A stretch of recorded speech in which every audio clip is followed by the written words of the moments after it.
Well, I'd like to thank Gary Baker and the Tom Hill Institute first. I think they're doing some really cool stuff. I'd like to begin by asking you a series of questions. The first is, and think in terms of if you ever say these things to yourself, I'll get to it later. Someday, my ship will come in. Everything will be okay. There's no such thing as true love. I'm not the one who needs to apologize. I think in doing the research for the book that I wrote, I think I did and said all of those things to myself a number of times. These are 5 of the topics that I studied in the process of writing my book. And the real interesting part for me is oftentimes these things are true, right? We do say, I'll get to it later, and that's perfectly reasonable.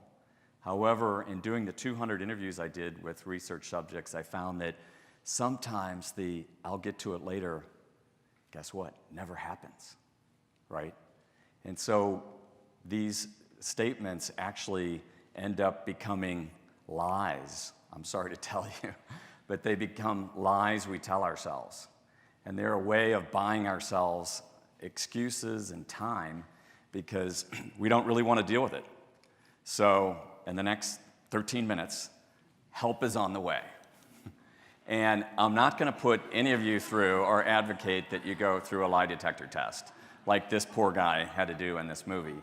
But when you think of it, we are, right, oftentimes creatures of habit. We laugh at the hamster on the wheel going over and over and over again, and yet many times in life we do the same thing, right? We do the same thing over and over and over again, but we expect different results.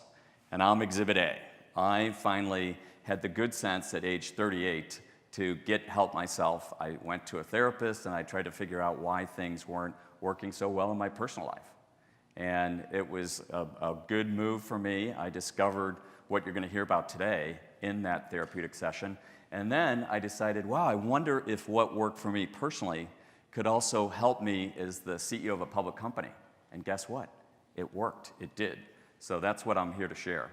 And I don't want to stand up here and lecture at you, and despite the slide, I don't want to give you all kinds of bills, like 10 tips on how to live a better life, because the only real tip here is that you need to go within, and you need to go into what I say and is described in the literature as you need to tap into that intuition, that creative place.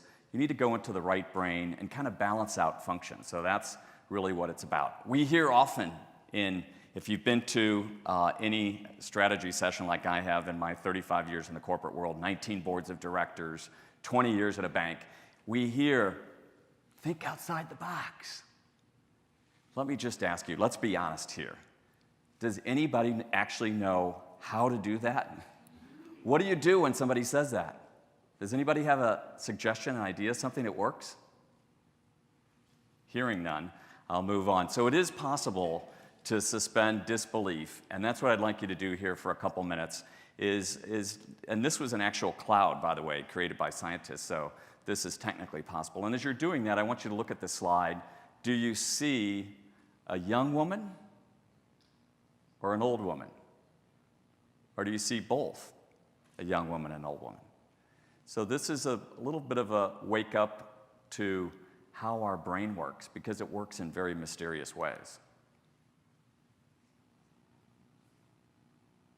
As Americans, we're taught to think and solve problems using logic, using our left brain. While American business and the general population tend to put the very best creative thinking and right brain thinkers on a pedestal, in day-to-day action, right brain thinking is usually discouraged and looked upon as unproductive. And yet, each of us has witnessed the power of right brain thinking, that aha moment in the shower, the lightning bolt idea that defies conventional thinking, the one creative thought that trumps 100 logical approaches. But tapping into the right brain is, for many of us, a mysterious hit and miss proposition. We've all said, I'm just not feeling that creative today, or I'm not in the mood. What if there was a tool that could, on demand, unlock the power of right brain thinking? A tool that could tap the creative strength that rests in every single one of us. A tool that could help us solve the biggest and even the smallest challenges we face. Now, that tool exists.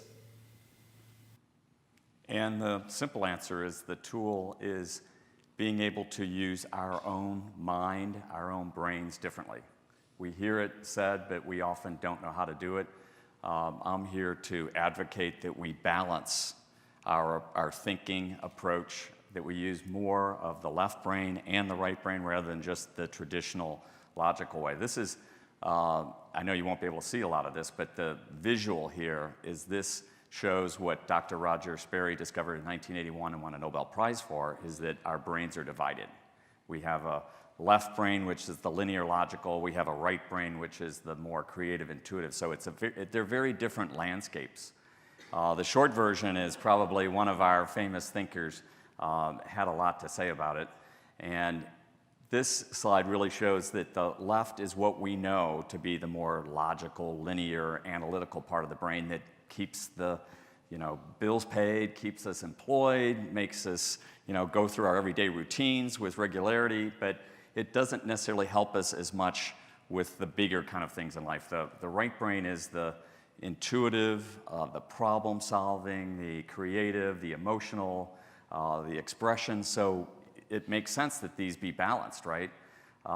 And that is the reason why I think I've found in the last 15 years of using this process, problem solving is what is chief among the right brain skills that make thinking and ideation sessions very valuable, because problem solving is known to be and thought of as a right brain skill. So how do we get more of that? And how do we use that to break through the habits and get off that treadmill? I think of the left brain more of the life vest, if you will, that keeps us from drowning. It's a great function. The right brain, however, is the more disruptive, dynamic. It's the part that really makes us question why and how we're doing, why we're doing something. It's the part that actually helps us answer, in fact, if we're telling ourselves a lie about something, about not having enough time to go to graduate school, not having to apologize. We can get this balance between the left and right brain that helps us answer some of these questions. And for business, a great opportunity here is this is a way, as I've done now around the country in the last 3 years, it's an incredible way of breaking through complacency and conventional thinking in business, because we tend to get ingrained in our thought patterns and our jobs, and somebody says, think different, think outside the box. And we're like, whoa, what?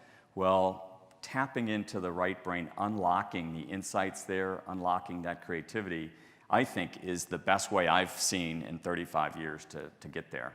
It's a bit like, are we going to just perspire our way through life and just the heavy lifting, doing that same thing over and over, hoping for the incremental improvement? Or do we look to inspiration? Do we look to our own gifts, our own genius, if you will, to get to that place we otherwise might find hard to get to? And it's a great place to get to. In my view, this is where all the best ideas I've had in my entire life have come from. In the last 15 years, by tapping in, understanding what we could do differently, what we could do better. It worked very well for me as a CEO of the bank. The bank grew 8-fold during the 12 years that I was CEO. So this way of thinking different when you're competing with 300, 400 other banks in the region is very helpful.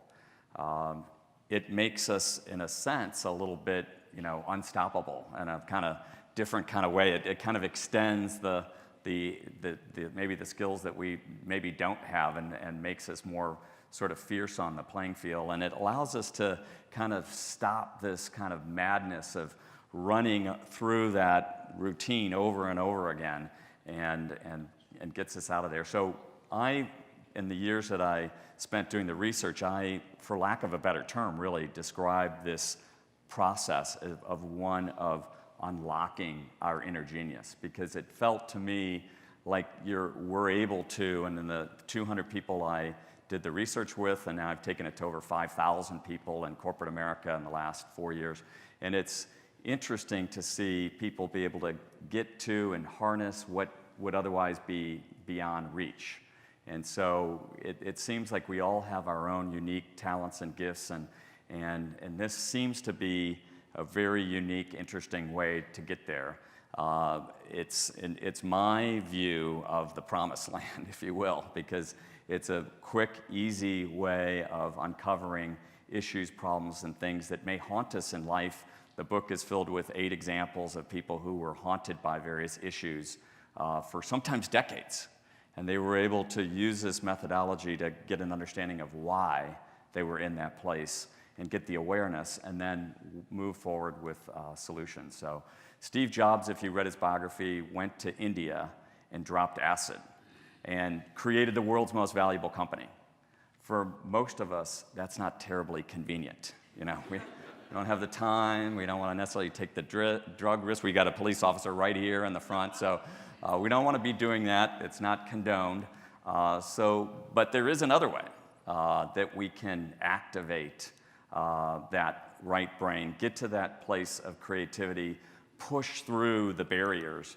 And there are several steps that I recommend in these 14 minutes. Obviously, you're challenged and can't go into a ton of detail, but first I would say just suspend judgment and your beliefs about certain things. Be more open-minded. Most importantly, learn how to tap into your right brain. It will change your life. You'll be smarter for it. You'll be better for it. You'll be happier for it. There are several books, including mine, that are out there. Learn a new language, especially as we get older in life, 50 plus. It's great. I still have, admittedly, my Rosetta Stone tapes for Spanish. They're on the shelf, but I do plan to get to them. I think it's very helpful to challenge our brains, especially as we get older in life, to learn something new. That includes an instrument. Maybe start to play a musical instrument. Learn how to paint or draw. And then also, very simply, just changing up our habits and routines can make a big difference. So that's what I have for you. Thank you very much.